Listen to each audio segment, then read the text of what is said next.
actually work. Joining us now is epidemiologist Dr. Raywat Deonandan. Dr. Deonandan, always nice to see you. Let me start by posing that question to you. Will these restrictions work? They will do some good, but I don't think they go deep enough. And here's why. Essentially, we're looking at a gray zone across the province, or in the case of Peel and Toronto, a change of just you can't eat at patios anymore, right? So things that need to happen are we need to close down every opportunity for transmission. We need probably a stay-at-home order. We need to probably close schools. We need to probably reduce things like church visitations, even less so. That's a hard thing to say during an Easter weekend, but I think that's what needs to happen now. What happens every long weekend, Dr. Deonandan? People socialize. People socialize, so we have to discourage that. These restrictions are just disincentives for human behavior. And if they work because people are not allowed to interact. It's as simple as that. And it sounds oppressive sometimes, but we're at a time where we need extreme measures, unfortunately.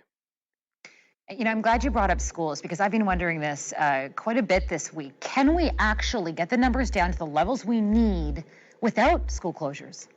It's possible, I guess. I doubt it because it's been difficult up to this point with COVID Classic on the roll, but now we have new variants, and the new variants like to target younger people. We're seeing a rise in a younger demographic in the hospitals. Luckily, not really young kids yet, thank God.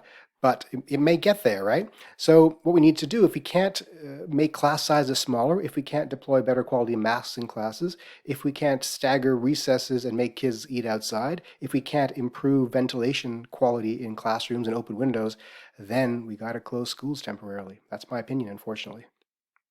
When you say that it could get there with kids, more and more kids getting COVID, of course, I'm a parent, you're a parent, alarm bells go off. Why? What could lead to that? How could that happen? It looks like these new variants are a bit more insidious.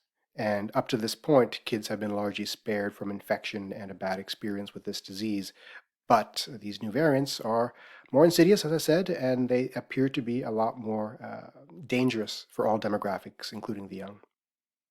Have we seen that in other places? To a limited extent, we saw a lowering of the target demographic of new variants in Europe, for sure, and Brazil now, and South Africa. So it is likely to happen here too. If there's one thing, if you were premier, if you were in charge or you had the premier's ear, if there's one thing that we could do right now, policy-wise, because I know it's up to all of us, what would that be? Sadly, it would be a stay-at-home order for the next 2-3 weeks so that we can get ahead in terms of getting vaccines into arms. This is a race. It's a race not anymore against vaccines versus variants because the variants have won. It's a race now of vaccination against ICU capacity. And that means giving every opportunity for vaccination to win. That means reducing every opportunity for people to interact. So people have to stay home. But that must come with economic supports for those who are economically impacted by that decision. These things don't come in a vacuum. They must come with economic supports. Dr. Deonandan, there's so many questions surrounding vaccines and if they're going to the right places, targeting the right people. So we'd love it if you could just stand by. We're going to be discussing that next half hour. Would love to. Thank you very much. All right, now we'll go to the vaccine part of this. Got a lot of time with you today. This is very not normal. I know. I feel very strange. It's Good Friday. Thank you for making yourself available on Good Friday, by the way. Oh yeah, it is Good Friday. I just all the days blur together now. I can't tell anymore. Yeah, I hear you. All right, number 2 in 7.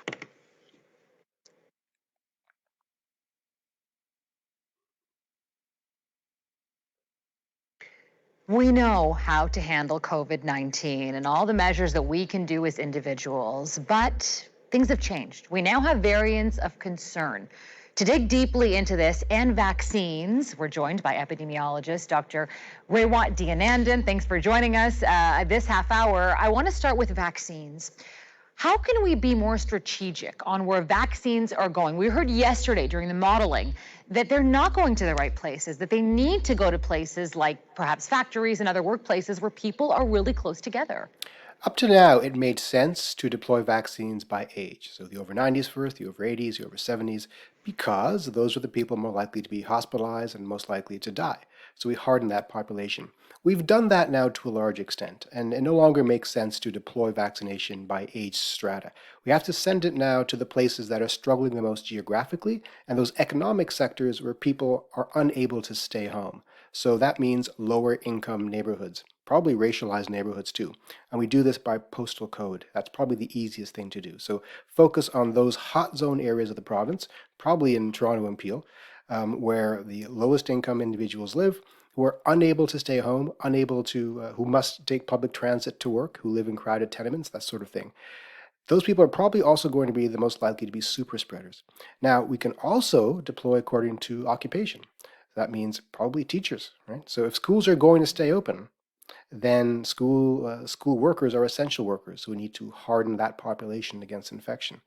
So that's the way it should go. Frontline workers of every kind, warehouse workers, factory workers, Amazon workers, the people who keep society running while this crisis is happening. We have to make sure that they do not suffer so that the rest of us can persevere.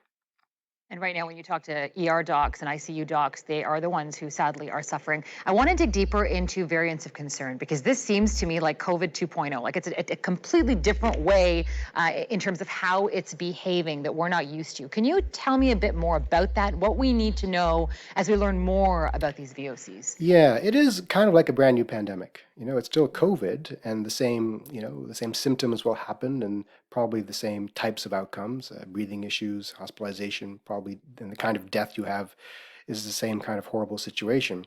The biology is interesting. The mutations are happening on the spike protein, which allows the variants easier access to our cells. Also means they're more transmissible, and it looks like they're more lethal too.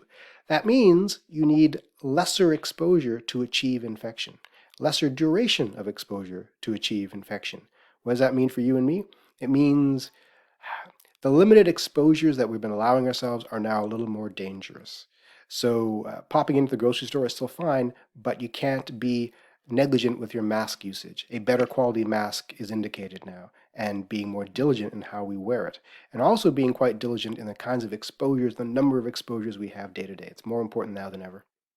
I only have a few seconds left, but I have to ask you because out west they saw a spike in outdoor spread in some areas. So how can we stay safest outdoors? Outdoors is still safer than indoors, so just keep your distance while you're outdoors and keep on moving. Sitting face to face with someone on a patio for a long duration is not as safe as keeping moving, so movement is key when you're outdoors. Okay, that's a really good tip, something we can definitely use. Dr. Raywat Deonandan, thanks so much for your insight and your time. Thank you very much.